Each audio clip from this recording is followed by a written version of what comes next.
الرحیم نحمده ونصلی ونسلم علی رسوله الکریم اما بعد فاعوذ باللہ من الشیطان الرجیم بسم اللہ الرحمن الرحیم تبارک الذی نزل الفرقان علی عبدہ لیکون للعالمین نذیرا صدق اللہ العظیم۔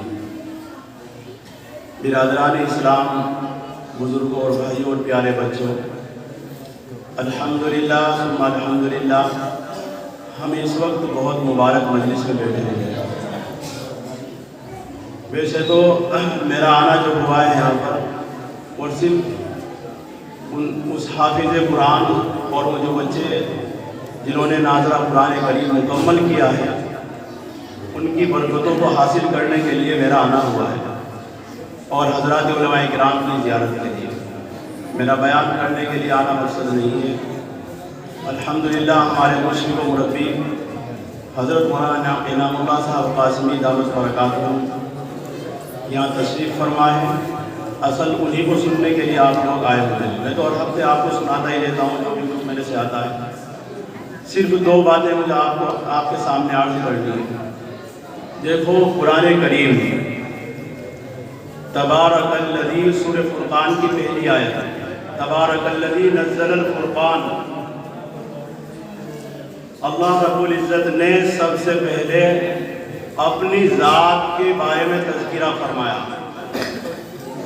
بڑی بابرکت، عالی شان، بڑی عظمت، بڑی پرحکمت، یعنی میرے پاس الفاظ نہیں کہ اللہ تبارک و تعالیٰ کی شان کے مطابق میں کہہ سکوں۔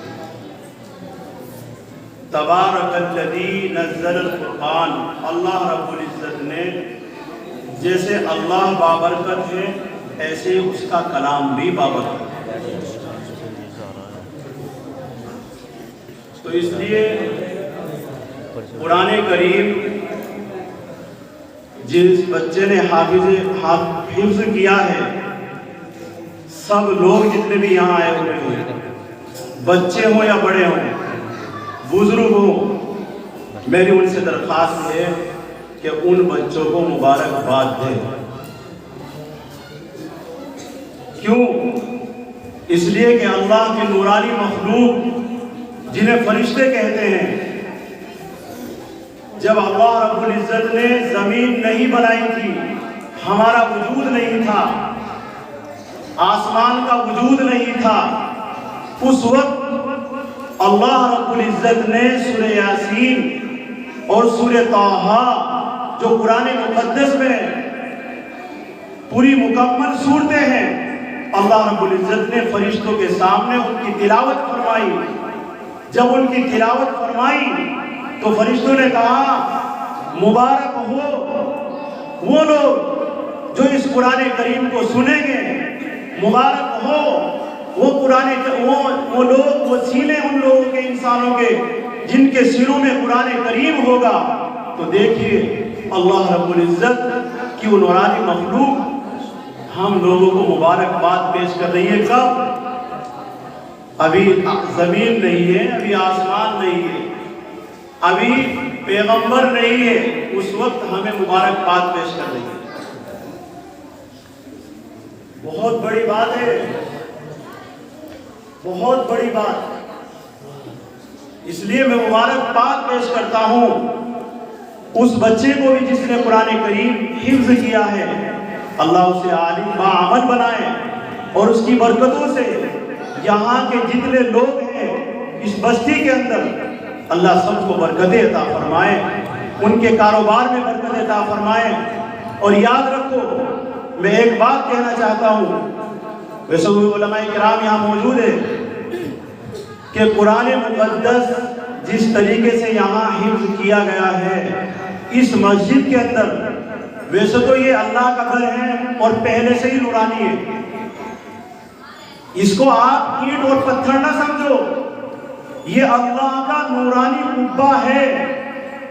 سارے جہاں، سارے محلے میں جو برکتیں نہیں ہیں اور جن لوگوں کے یہاں برکتیں پہنچے گی وہ قرآن کریم کے ذریعے یا اس اللہ کے گھر کے ذریعے لوگوں کے گھروں میں برکتیں پہنچتی ہیں۔ تو اگر آپ یہ چاہتے ہیں میرا کاروبار چمکے، میرا گھر چمکے، میرا خاندان چمکے، تو آپ قرآن سے جڑ جاؤ اور اللہ کے گھر سے جڑ جاؤ، اللہ سے تعلق کرو۔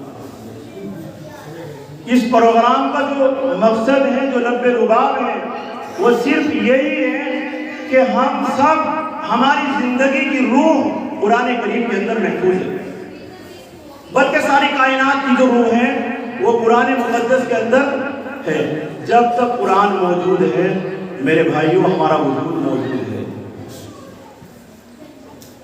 کاروبار سے ہم زندہ نہیں ہیں، ہم دکان سے زندہ نہیں، ہم کھیت سے زندہ نہیں، ہم قرآن، پوری دنیا قرآن سے زندہ ہے، قرآن سے زندہ ہے۔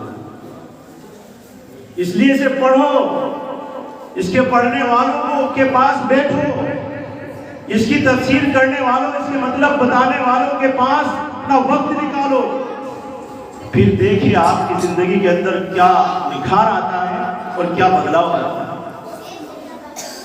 تو جن لوگوں نے جس بچے نے حفظ کیا ہے، میرے پاس الفاظ نہیں کہ اس کو مبارکباد پیش کروں، اس کے ماں باپ کو اور ان کے استاد جو امام صاحب ہیں یہاں آپ کی مسجد کے، بہت بہت مبارک ہو ان کے لیے۔ اور وہ بچے جنہوں نے قرآن کریم کو ایک بار ناظرہ مکمل کیا ہے، وہ بھی آپ کے سامنے آئیں گے۔ اور قرآن کریم کے حفظ کی تو بہت بڑی بات ہے، ناظرہ کی بھی بڑی بات ہے۔ کتابوں کے اندر لکھا، جس بچے نے، جس بچی نے قرآن کریم کو ایک بار ناظرہ مکمل کر لیا، اس کے ماں باپ کے گناہ معاف۔ چھوٹی بات ہے، بہت بڑی بات ہے، بہت بڑی بات۔ صرف ناظرہ مکمل کرنے پر اس کے ماں باپ کے گناہ معاف ہے۔ تو مبارکباد ہے ان ناظرہ قرآن کریم پڑھنے والی طالبہ اور طلبہ کے لیے۔ اللہ تبارک و تعالیٰ انہی چند باتوں پر میں اپنی بات کو ختم کرتا ہوں۔ اللہ تعالیٰ ہم سب کو عمل کرنے کی توفیق نصیب فرمائے اور ہمارے اس مجلس کو قبول فرمائے۔